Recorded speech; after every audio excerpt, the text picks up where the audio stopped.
All right, what is up, YouTube? It's Coach Shiny Palms, and today we're going to be breaking down one of the most important macronutrients, and that is going to be protein. All right, we're going to be talking about what it is, what it does, and how much you actually need, and then some common myths that are just debunked at this point. All right, so let's get into this thing. The first thing is, what is protein? Okay, so I mentioned this. It's going to be one of the three macronutrients: protein, carbs, and fats.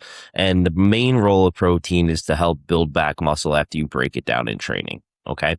So big thing to understand about protein is that there's going to be 20 amino acids. All right. And this isn't super important for you guys to know, but I figure I might as well put it in here. And so think of like protein as like a Lego house, and each amino acid is like one of those Lego bricks. Okay. And there's 20 of them to make a complete protein. So within a complete protein source, there's going to be 20 amino acids, and 9 of them are essential. And you can only get them from eating protein that has the full complete amino acid profile. Okay. So let's get into the next point of like why your body actually needs protein. So like I said, like when you train, guys, you are breaking down muscle. And once you break down that muscle, we need to repair that tissue, and protein's main role is going to be to repair it. And so if you simply don't eat enough protein, you're going to blunt your ability to build muscle. Okay. And you're not going to be able to repair that tissue fully. So like the process would go, you train it, which causes damage. You then eat protein to repair it, and then you grow. Okay. So think of it as that, essentially. Now, what are some of the benefits besides building muscle? We're going to be preserving muscle in the dieting phase. So it's extremely crucial to have protein there. It is extremely satiating. So it's going to help keep you full. So this will also be really good if you're in a dieting phase.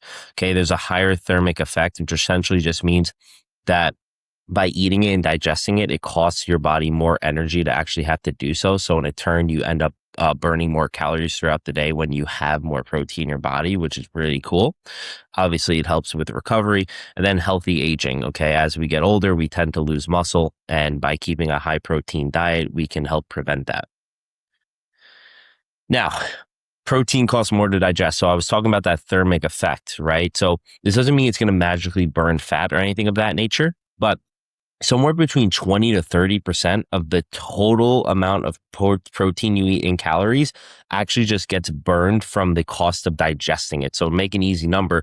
If you eat 100 calories worth of protein, 20 to 30 of those calories are being burned off because of the process of having to digest it, where carbohydrates are only about 5 to 10%, and then fat is somewhere between 0 to 3%. And this simply just comes down to the costs as which it has on us to actually need to burn it and breaking down.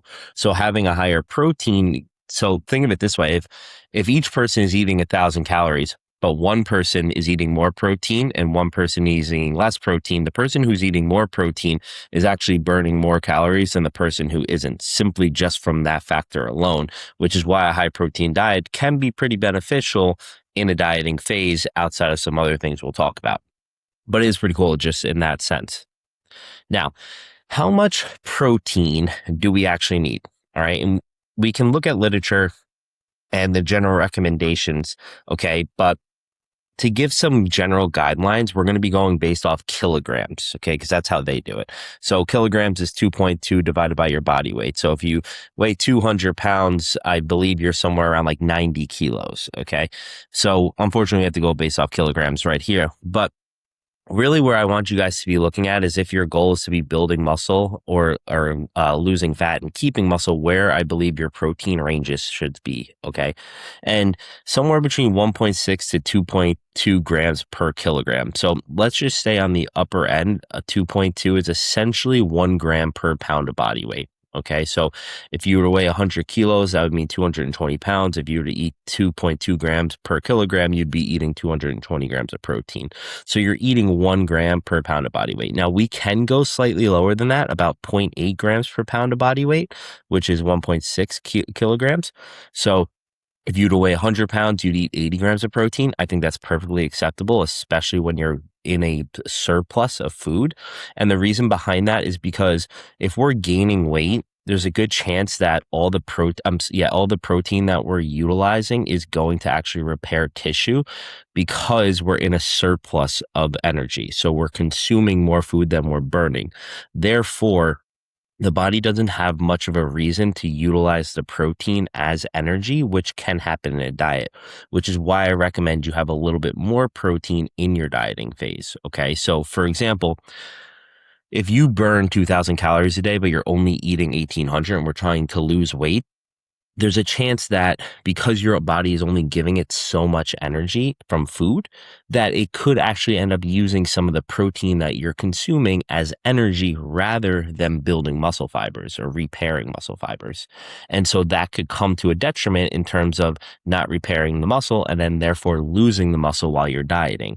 But like I said earlier, that's very unlikely to happen when you're in a surplus simply because your body is getting sources of energy from other things such as carbohydrates and fat in a surplus to the point where it's not really going to try to use protein as a source of energy because protein isn't a great source of energy. Carbs are going to be your first source that the body wants to primarily use, and then fat is going to be second. And if it doesn't have either of those options, then it will use protein by turning it into a carbohydrate through a process called gluconeogenesis. But that process just takes really long and isn't really effective and efficient for the body. So it tries not to, but it will do that in a deficit if it absolutely needs to. So I like to hang out on the higher end range for when I'm losing weight. And then I don't get too carried away when I'm trying to build muscle, but I do like the 1 gram per pound for building muscle and then maybe 1.2 grams when I'm trying to lose fat.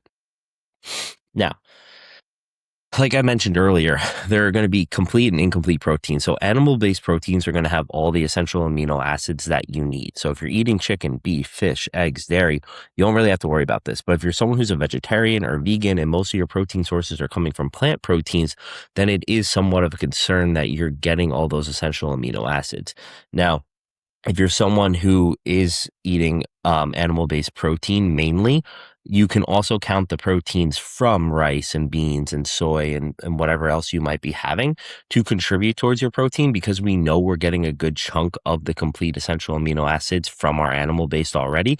So synergistically, they're going to work really well. And we've seen that in literature that as long as the total amount of grams of protein is consistent, we will still build muscle. So if you're someone who only eats plant proteins, it's okay. You just have to make sure you're using a combination that allows for all the essential amino acids in each meal. Now, does more protein build more muscle? Yes, but eventually it comes with a level of diminishing returns. Okay. So as I mentioned, I like somewhere around 1 gram per pound of body weight. So if you're 200 pounds, you eat about 200 grams.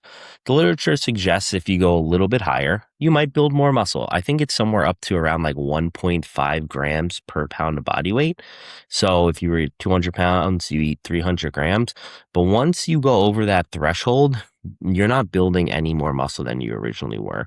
And so there does become a point where eating too much protein comes with a cost. And I even think when you go above 1.2 grams, it comes with a cost. And I'll talk more about that, I believe, in my next slide. But essentially, the point here is for you guys to understand that more protein does not mean more muscle. It doesn't even mean double or triple. It's a very small margin, as you guys can see. Like, as you go up, the curve becomes pretty flat as to how much you're eating versus when it's super low and you get up into that like recommended threshold, there's a big difference, right? But once you reach that end, it flattens out. So once you get above that 1 gram, maybe there's some merit there. Maybe if you like, the way I think about it is like, if I'm eating 1 gram per pound of body weight for 10 years and that builds a good 90% of the muscle I could grow. Okay. But if I eat 1.3 grams, maybe I build 97%. And if you do that over 10 years, yes, it makes a difference, right? Maybe we're talking about an additional 3 to 4 pounds of muscle, which is really solid. However, I don't know if that's necessarily true. And there does come with some downfalls to that. So the reason for that is because if you're eating too much protein, it can come with some of these negative effects. The first one is it's going to crowd out other nutrients. So one of the most important nutrients to be having when you're trying to build muscle is carbohydrates, because that's going to fuel our progress, our training, and then allow us to also recover really well. and then keep muscle glycogen topped off, right? And then it's going to just also be very synergistic with protein because insulin, whenever you eat it, happens, and then that's a better way for protein to be get shuttled to the muscle. So I would rather sit on that moderate threshold of protein and push up the carbohydrates, keep the fat on a little bit of the lower side, and I believe that will come with a better body composition over the long term versus having more protein and having to cut your carbohydrates a little bit. That could be potentially detrimental to a certain degree, depending on how drastic it is. Now, the next thing is protein usually comes with a lot of digestive issues. I've noticed this. I've tried pushing the protein extremely high, and I end up just being a bloated mess and not digesting any of my food and not feeling great. And those things don't help when you're trying to build muscle. If you're not feeling good, you're not digesting your food, then what are you doing really, right? How are you going to be able to build muscle in that type of environment, right? Um, I guess one of the things is like it is super expensive. Like if you're someone who doesn't want to be spending tons of money on food, which most people want to have some type of like ability to save where they can. Protein isn't the most expensive macronutrient, and if you're pushing upper levels of protein for pretty much no reason, it's kind of like a waste of money to a certain degree. All right, and then lastly, which we already went over, is there's some diminishing returns. At some point, it just really doesn't make sense. All right, so now just some common myths. Protein's bad for your kidneys. The literature doesn't support that whatsoever, unless you have a pre-existing kidney issue. Then there might be some type of concern, but it's very rare.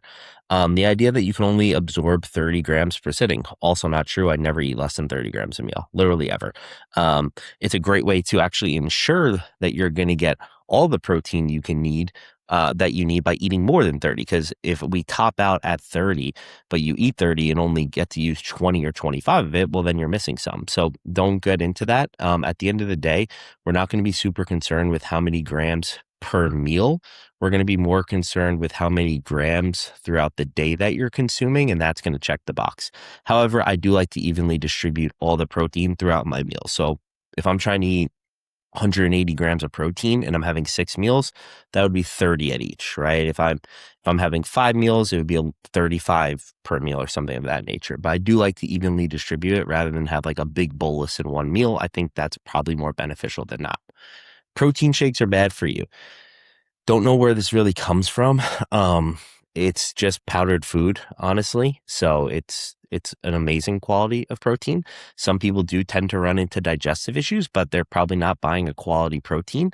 And so if you're someone who can't digest dairy, you can go with an animal-based one, even a plant-based one that has all the essential amino acids. I drink whey at least 2 times a day, if not 3 sometimes, because it's just an easy way to get the protein in. So something to do. You need protein right after training. I think you should, but it's not going to be the most important thing if you don't get protein in within that first 30 minutes. In fact, actually, I never have anything within 30 minutes of my workout. I let my body relax and come down from the stressful environment I put it in, and then I have that meal. I typically have it at least 30 minutes, probably 45 minutes after my workout, because once again, we don't want to have run into digestive issues. When you're in an extremely stressed environment like a workout, you're super stressed. So you want to allow your nervous system to relax and then give it some food so that it can then digest it easier. Okay, guys. So biggest thing, protein isn't magic, but it is essential, right? You got to eat enough. You want to focus on consistency within meals to meals. You have to lift weights and stay active and then utilize that protein to help recover. Enough is enough. More isn't better. All right, guys. So if you have any questions or thought this was helpful, please give it a thumbs up. Comment below if you have any questions. And as always, you can hit me up at Tommy_Pomatico on Instagram or TommyPomaticoFitness@gmail.com. Until next time.